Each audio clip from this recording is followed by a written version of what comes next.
In my part one video clip on introducing Daniel, my primary concern about Daniel is thinking about our young adults growing up in our society and what they have inherited spiritually, intellectually, and culturally, and especially the world that they have been in, have grown up in, which is characterized by what some people call post modernity or postmodern times, which is essentially very anti-Christian uh, perspective, and there's a hostility towards the Christian faith and Christian intellectual history, and there is a move to deconstruct Christian history and Western civilization and show from a Marxist standpoint how Western society is principally an oppressive society. Uh, and what I understood is that if you read Book of Daniel, here was a young Jewish lad, we think historically trained by Jeremiah, that we don't know for sure, at least it's a speculation, certainly on my part. Uh, but this young man is an excellent administrator in Babylon, and he obviously is trained by the Babylonians, and he is managing under the king all kinds of Babylonian resources. So we know he's an excellent administrator, and yet he's a devout Jewish boy with a clear sense of being an exiled Jew in the world. And he is a light and a salt in the midst of darkness, using Jesus' Sermon on the Mountain metaphors when Jesus said, "You are the light, you are the salt." And I thought maybe Daniel's worth looking as a model of how do we train and equip and empower young men and women to be light and salt in the world. And Daniel, faithful to God, gifted as an excellent administrator, yet a heart for God, as evidenced by his prayer life, ended up impacting the Babylonians in his world. And so profound things happened through this young man. And so one of the things I identified when I listened to young people is that young people oftentimes are exposed through the media regarding research. Research this, research this, research this. And I thought, research seems to be the new Bible for these people.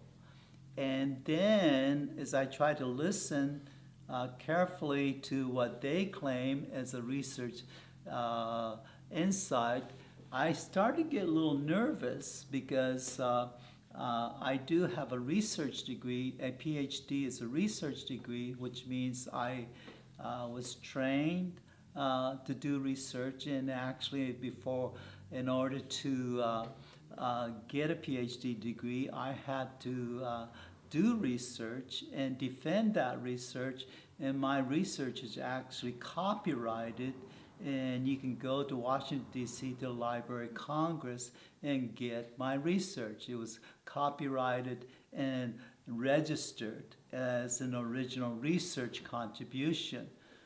So my background is research, but I also know research is really very difficult. And the essential beginning place of research is doubt. And doubt is not the opposite of faith. Classic mistake. Fear is the opposite of faith. And perfect love casts out fear. Research, we begin with doubt. Honest, intellectual, spiritual doubt that says, is that really the case? Can that be true? Huh? What's the evidence? And so forth. Now, doubt can lead into skepticism, and that can slide right into cynicism. There is no truth. Or doubt can move towards, okay, we have some evidence, we have some peer review, we have some good enough indicators, move towards assurance, and then you can actually move towards faith from that. Have confidence. If I translate faith not religiously but psychologically as confidence, does that mean I'm absolutely confident? No, because no single human can absolutely contain and face and process all the factors given a particular phenomenon. Okay, in my PhD training, what I was looking at required me to try to make sense of 55,000 articles regarding the subject at hand I was studying. That took a couple years to make sense of 55,000 articles. And so it took a long time to try to master. So when I have a young person report to me, hey, the latest research says caffeine's good for you. And I kind of like that because I like coffee.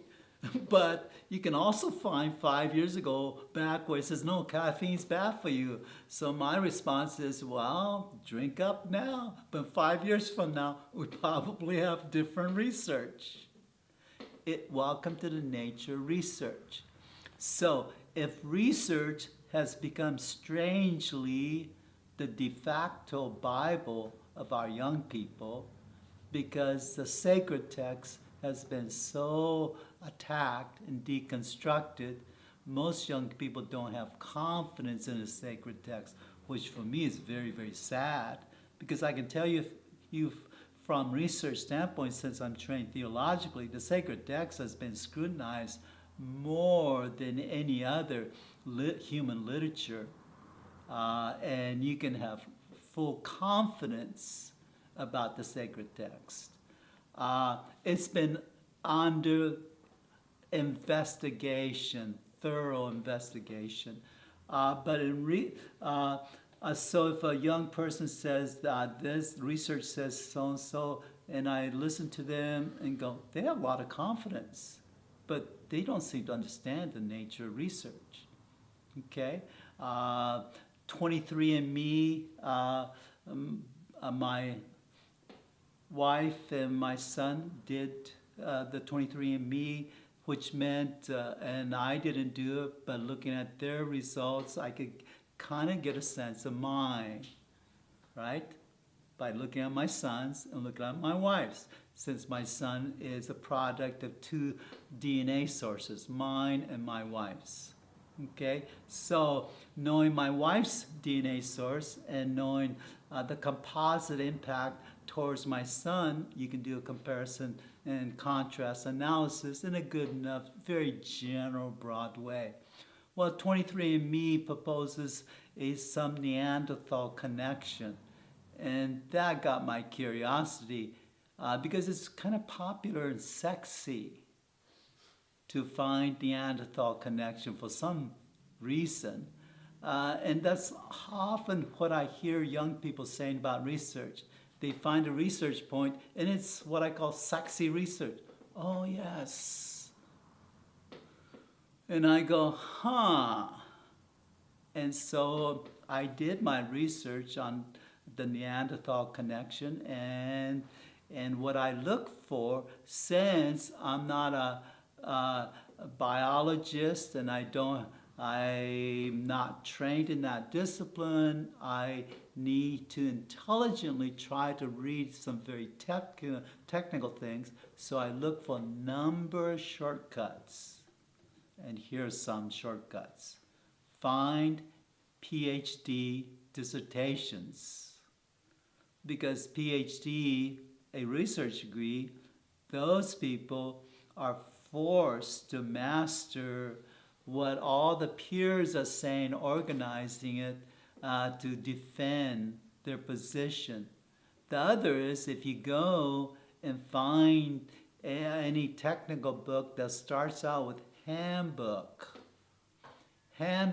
of attachment, handbook of chemistry, because usually those books represents one or two editors who are versed in their field, and they get together and they're basically kind of saying, who are the top key players and researchers in our field, and they ask them to write a chapter, and they write a chapter and they bind it together into a volume called a handbook on something. Handbook on biochemistry, handbook on DNA and chemistry, whatever the particular subject, okay? Those people have exhaustive resource list, bibliography at the end, and you can see by the listing, they did their homework. So I decided, I thought the best way to help young people who are research focused is try to explain research and suggest what you want to do is find people who have done what we call a research literature review. So when you are required to do a PhD dissertation, you have to master the literature review in your area. So every PhD dissertation, go to the library, look up a PhD dissertation on any subject, and you look at a table of contents. You should by and large see in the beginning section of that document literature review on the subject at hand.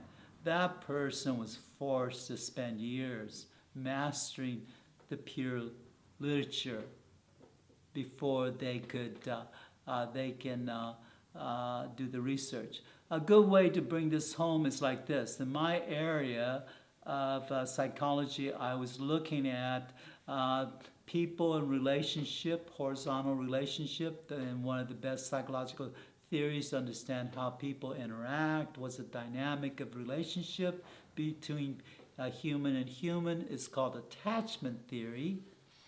And I was trying to understand how does this interaction correlate or connect, is associated with humans trying to interact with God or divine or transcendence or transcendent ones. So I'm looking at the vertical connection intersecting with the horizontal human-to-human connection. Well, first thing I had to do, and the only way I can describe it is I had to come to the psychological table where there are a group of psychologists sitting, and this is a metaphor, and having a conversation about human-human interaction and about possibly human and God interaction.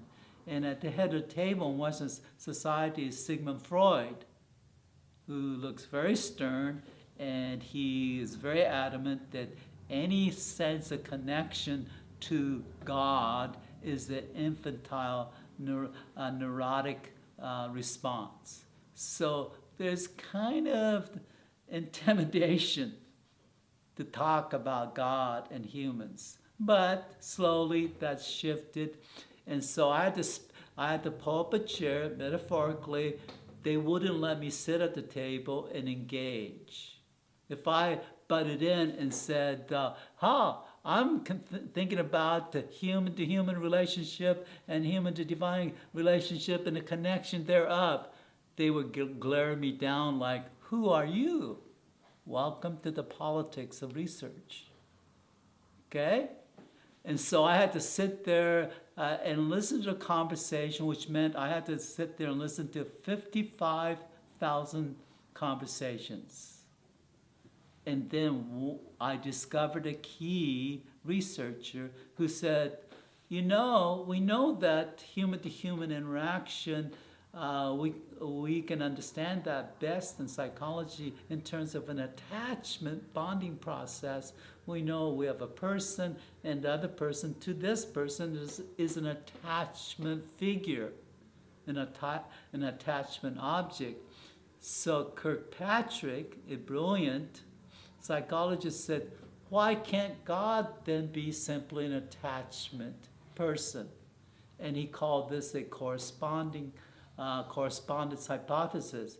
And that was the opening. So I stepped up to the table and said, has anybody done research regarding the correspondence hypothesis? And they all looked around and says, no, some stuff. And then I said, can I go take a shot and research that? And they said, go ahead. Welcome to the nature research. Research, and whatever sexy point, has to be put in the context of peer review. And best way to ascertain peer review is not try to master 55,000 articles on your own. Good luck. But to go to people who are forced to do that, as evidenced by dissertations, as evidenced by handbooks, and so forth. So that's my response to when a sexy research is spread on the media. I'm going, okay, has this person done the literature review? Because if they haven't, I might be intrigued, but I don't have confidence. And what I have done over the years, paying attention, I've come up with 32 top researchers, in my opinion, my experience, since I have reviewed their material in a good enough way that I have confidence who have done the literature review in their various fields, whether theology, philosophy, psychology, physics, and so forth. And I would like to make that available to the people. All the way from Dr. M. Adams, a PhD in moral philosophy. Here's a person who's done that. Mary Ainsworth, PhD in developmental psychology. Dr. Mark Baker in clinical psychology and marriage and family therapy. Dr. David Brunski, a PhD, a philosopher. Brene Brown, a brilliant theoretical sociologist with a PhD. Martin Buber, a dialogical ontology, a philosopher and a theologian. And there are all kinds of others. John Haddett, a PhD in social psychology and moral development. When I listened to them, reviewed them, and they are of various political streams, both left and right, but all of them are solid researchers having paid their dues. Literature review. So next time you hear someone proposing a wonderful research insight, just ask yourself, who did the literature review that's behind that insight? Welcome to peer review.